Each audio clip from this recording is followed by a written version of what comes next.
Hello সবাইকে। তো ঘুম ঘুম চোখ নিয়ে একদম ভোর ভোরই বেরিয়ে গেছিলাম। তো মার আজকে অপারেশন ছিল, আজকে তো 15 তারিখ। ওর জন্য একদম সেকেন্ড ট্রেনে যাবো বলে বেরিয়ে গেছিলাম। আর স্টেশনে এসে খিদে পেয়েছিল বলে পুরি কিনে নিয়েছি। আর এখানে বর্মশাইয়ের সাথেও আমার দেখা হয়ে গেছিল। এখানে দেখো ভোর ভোরই প্রচন্ড বৃষ্টি হচ্ছিল, আর হসপিটালের সামনে দেখো কোনো বৃষ্টির বিন্দু মাত্র কিচ্ছু নেই। ট্রেন থেকে নেমে আমরা দুজন তো একদম হসপিটালের ভেতরে ঢুকেও গেছি। আর যেহেতু সকাল সকাল একদম দেখো ফাঁকা।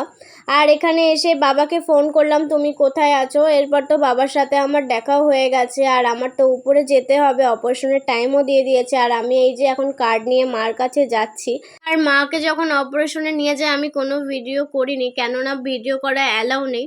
আর এদিকে তো মা অপারেশনে চলেও এসছে, আর মার মাইক্রো সার্জারি হয়নি, মায়ের ওপেন সার্জারি হয়েছে। আর যার জন্য মায়ের শরীরটা অনেকটাই খারাপ ছিল। তো তোমাদের জানিয়ে দিই, তো অপারেশনের পরের দিন থেকেই মা একটু ভালো আছে। এখন তো যেহেতু বসতে দেবে না, শুয়েই রয়েছে।